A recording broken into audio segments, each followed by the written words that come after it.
নমস্কাৰ বন্ধুসকল, আজি ভিডিঅ'টি আপোনালোকক দেখাবলৈ ওলাইছোঁ এক যাত্ৰাৰ ওপৰত। সেই যাত্ৰা হৈছে গুৱাহাটীৰ পৰা গুজৰাটলৈ। ৰাতিপুৱাই মই গুৱাহাটী পালোহি আৰু গুৱাহাটী পাই এখন অটো লৈ মোৰ বন্ধুজনৰ ৰুমলৈ মই গ'লোঁ। তাতে মুখ হাত ধুই অলপ ফ্ৰেছ হ'লোঁ আৰু ফ্ৰেছ হৈয়ে তাৰ পৰা এখন মই ৰেপিড' লৈ তাৰ পৰা ষ্টেচনলৈ বুলি ওলাই গুচি গ'লোঁ। আৰু আহি থাকোঁতে দেখিছোঁ গুৱাহাটীখন বহুতেই পৰিৱৰ্তন হৈ গ'ল। মই লকডাউনত গুৱাহাটীৰ পৰা ঘৰলৈ যেতিয়া উভতি গ'লোঁ, তাৰ পাছত পুনৰ এইবাৰহে আহিছোঁ আৰু এতিয়া আহি মই এনেকুৱা লাগিছে গুৱাহাটীখন সম্পূৰ্ণ বেলেগ হৈ গ'ল। ইমান ধুনীয়া দেখিবলৈ আৰু তাতে ইমান ডাঙৰ ডাঙৰ অভাৰব্ৰিজবিলাক বনাই দিলে। খুবেই ধুনীয়া এটা পৰিৱেশ মই আকৌ আহি দেখিব পালোঁ। ভাল লাগিলে দেখি।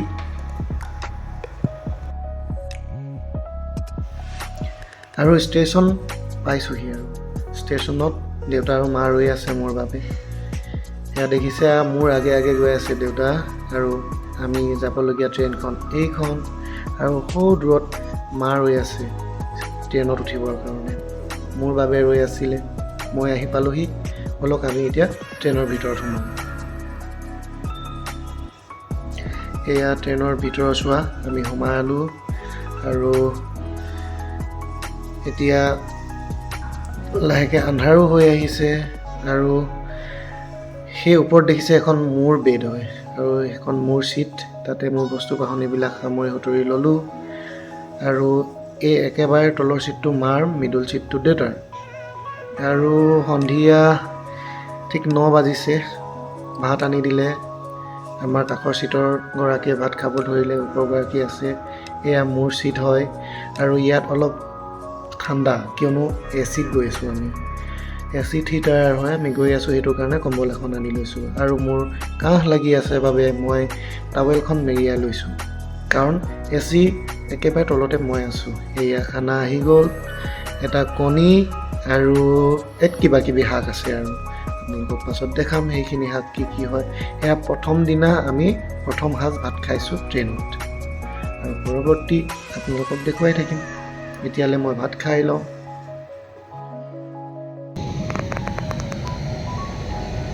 টাইম হ'লহি, এতিয়া আমি লাহেকৈ শুবলৈ লৈছোঁ আৰু সকলোৱে শুব লৈছে এতিয়া। আৰু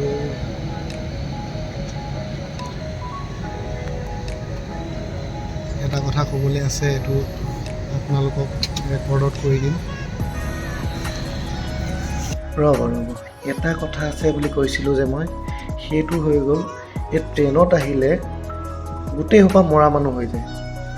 কাৰণ মোৰ ভয় লাগে। যেতিয়া মই শুই যাওঁ চবেই শুই যায়। এই যে বগা কাপোৰবিলাক দেখিছে, মূৰে কাণে যেতিয়া কাপোৰখন লৈ থাকে, বগা কাপোৰ কাক দিয়ে? মৰা মানুহকহে দিয়ে। সেয়ে মই যেতিয়া সাৰ পাওঁ দেখি অলপ ভয় খাওঁ। সেইটোৱে ক'ব গৈছিলোঁ আৰু ওচৰতটো ক'ব নোৱাৰোঁ, সেইটো কাৰণে আপোনালোকক ৰেকৰ্ডত কৰিছোঁ যে কাপোৰখন লৈ ল'লে সম্পূৰ্ণভাৱে মৰা মানুহৰ দৰে দেখিবলৈ। আৰু সেইগৰাকী হৈছে ফুড ইনস্পেক্টৰ। অসমত তেওঁ ইনভেষ্টিগেশ্যনৰ কাৰণে আহিছিলে। এতিয়া পোহৰ হ'ল, উঠাৰ টাইমো হ'ল, সকলোৱে উঠিলে। মই অলপ দেৰিকৈ উঠিছোঁ। গুড মৰ্ণিং সকলোকে জনাইছোঁ, সুপ্ৰভাত।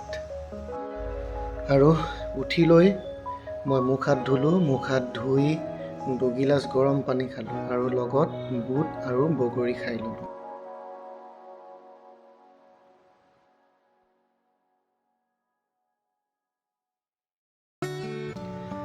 আৰু আকৌ পুনৰ ওপৰলৈ গৈ বগৰী খোৱাত ব্যস্ত হৈ গ'লোঁ। আৰু আমাৰ ট্ৰেইন আগুৱাই যাবলৈ ধৰিলে আৰু মই ভিতৰত বহি আছোঁ, হ'লেও গম পোৱা নাই যে কোন ঠাইত পাইছোঁহি। আৰু লাহেকৈ মই বাহিৰলৈ অলপ ওলাই যাওঁ। বাহিৰত ওলাই দেখিছোঁ আমি আহি বিহাৰ পালোঁ। আৰু এয়াই মোৰ প্ৰথম জাৰ্ণি। অসমৰ বাহিৰত এবাৰ গৈছিলোঁ দিল্লীলৈ, তাৰ পাছত মই আৰু অসমৰ বাহিৰত অহা নাই। এয়া মোৰ অসমৰ বাহিৰত ছেকেণ্ডটো ট্ৰিপ। আপোনালোকে ভিডিঅ'টোত মন কৰিছেনে, ইয়াত ঘৰবিলাক যে দেখিছে, এই ঘৰবিলাকত কিছু সংখ্যক ঘৰত প্লাষ্টাৰ লগোৱা নাই আৰু কিছু সংখ্যক ঘৰতহে প্লাষ্টাৰ লগোৱা আছে, কিন্তু মেক্সিমাম ঘৰতে প্লাষ্টাৰ লগোৱা নাই। কিয় জানেনে? মই কেইজনমান মানুহক সুধি ল'লোঁ, তেওঁলোকে কোৱাত মই জানিবলৈ পাৰিলোঁ যে প্লাষ্টাৰ যিসকলে নলগায় সেইসকলৰ বোলে টেক্স কম হয়, টেক্সটো কমকৈ দিবলগীয়া হয়, সেইকাৰণে ইয়াতে মেক্সিমাম ঘৰত প্লাষ্টাৰ লগোৱা হোৱা নাই।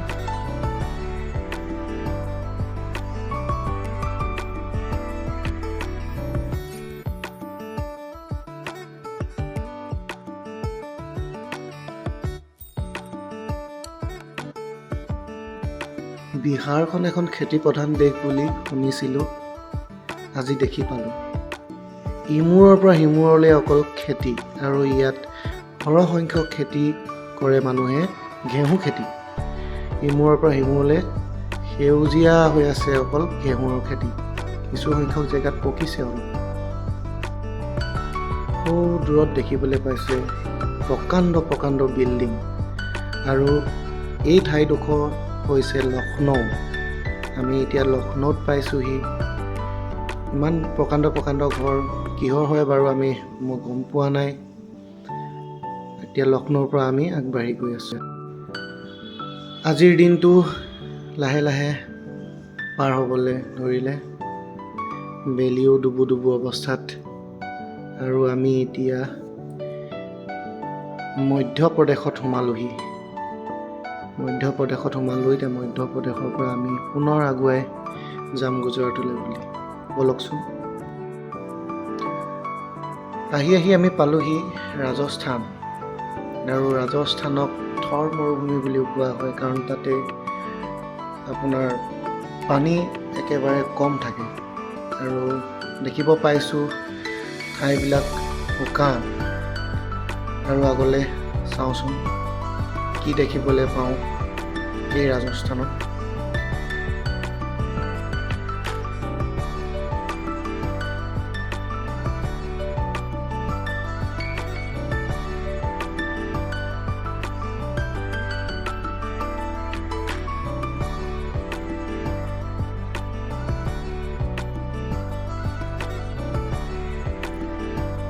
সঁচাই থৰ মৰুভূমি,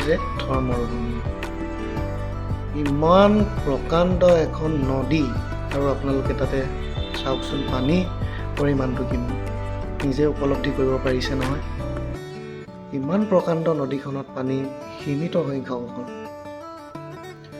সঁচাই বৰ কষ্টকৰ চাগে।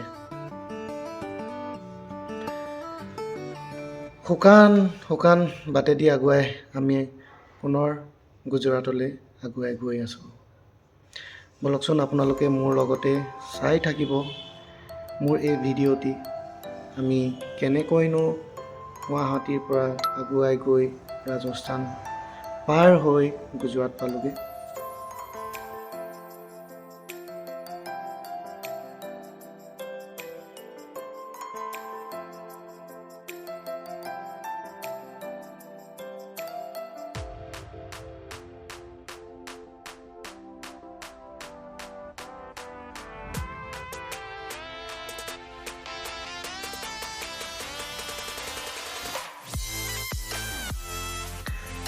চাওঁতে দুপৰীয়া 3 বাজিলে, আৰু আমাৰ খানাও আহি পালেহি। আমি এতিয়া খানা খাই ল'ব লাগিব, আৰু লগতে চিপছৰ পেকেট। এই চিপছৰ পেকেটটো কিন্তু মোক গুজৰাটৰ যিগৰাকী মহিলা ফুড ইনস্পেক্টৰ, তেওঁ অসমলৈ গৈছিলে, তেওঁ সেইবিলাক লৈ আহিছে, আৰু মোক তাৰে এটা পেকেট খাবলৈ দিলে। সকলোৱে খানা খোৱাত ব্যস্ত হৈ গ'ল, আৰু ময়ো খাই লওঁ। আপোনালোকক দেখাইছোঁ এয়া কি মই খানা খাম এতিয়া। আৰু মায়ে বুট তিয়াই ৰাখিছিলে, মই বুট খাই বহুতেই ভাল পাওঁ, খাই ল'লোঁ। এতিয়া আমি পাইছোঁহি আহমেদাবাদ, আৰু আহমেদাবাদত ট্ৰেইনখন ৰ'বলগীয়া হৈছে। নাজানো কিয়, কাৰণ ট্ৰেইনখন 4.5 ঘণ্টা লেট মাৰিছে, আৰু আমি পাওঁতে সন্ধিয়া হৈ যাব। সন্ধিয়াটো ঠিকেই আছে, ৰাতি প্ৰায় 10-11 মান বাজিব। গতিকে আমি গধূলি খানাটো আমি ট্ৰেইনতে খাই ল'লোঁ।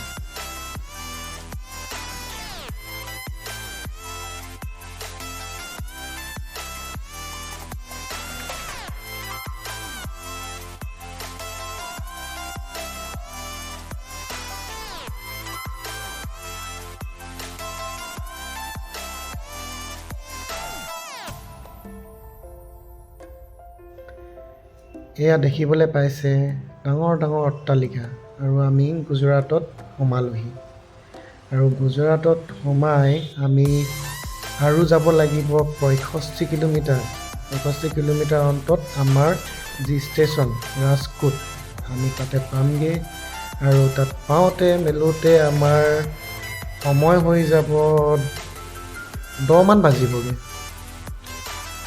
দেখিবলৈ পাইছে ইমান ধুনীয়া দিনত হোৱা হ'লে আৰু অলপ ভাল লাগিলে হয় চাওকচোন কিমান সুন্দৰ পৰিৱেশ তাতে বেলি ডুবু আৰু কিছু সময়ৰ পাছতে আমি ষ্টেচন পামগৈ আৰু প্ৰত্যেকটো ভিডিঅ'ত কোৱাৰ দৰে এই ভিডিঅ'টোতো আপোনালোকে চাই কেনেকুৱা পালে জনাবলৈ নেপাহৰিব লাইক কৰিব কমেণ্টছ কৰিব আৰু শ্বেয়াৰ কৰিবলৈ নেপাহৰিব